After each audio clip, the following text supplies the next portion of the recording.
AVM 3 எழுத்து மாதிரி பணிவு, பண்பு, ஒழுக்கம் இது எல்லாத்துக்கும் ஒரு ஒட்டுமொத்தமான உருவம் வந்து சரவணன் சார்.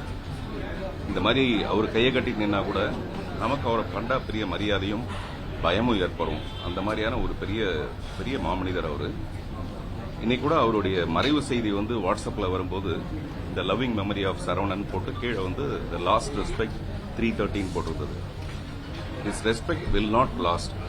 அதாவது கடைசி மரியாதை 3:30 மணிக்குன்னு கடைசி வரைக்கும் அவருடைய மரியாதை குறையவே குறையாது.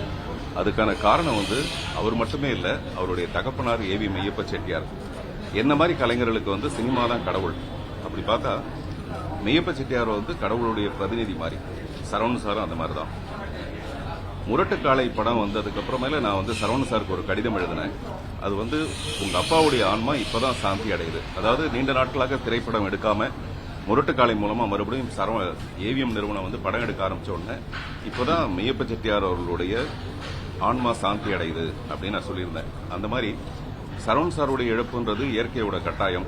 அது ஒரு வகையில் ஈடு செய்ய முடியாத இருந்தா கூட இன்னொரு வகையில் அதை ஈடு செய்யலாம். இப்போ அவங்க குடும்பத்தார்ட்ட நான் பேசினது கூட மறுபடியும் ஏவிஎம் வந்து தொடர்ந்து படங்கள் எடுக்கணும். இந்த படத்தோட ஆரம்பத்தில் சரவணன் சாருடைய போட்டோ போட்டு அவருக்கான அஞ்சலின்னு சொல்லிட்டு செலுத்தணும். அந்த மாதிரி அட்லீஸ்ட் 100 படங்களாவது எடுக்கணும். என்ன மாதிரி மிக சாதாரண கலைஞர்கள் கூட வெற்றி தோல்விக்கெல்லாம் அப்பாற்பட்டு திரைப்படங்கள் எடுக்கும்போது ஏவிஎம் நிறுவனம் வந்து மிகப்பெரிய மரியாதைக்குரியது. பெரிய ஸ்டுடியோ இருக்கு. அதனால அவங்க தொடர்ந்து படம் பண்ணணும். அது மட்டும்தான் ஒரு சினிமா ரசிகனா, சினிமா கலைஞனா என்னுடைய வேண்டுதல்.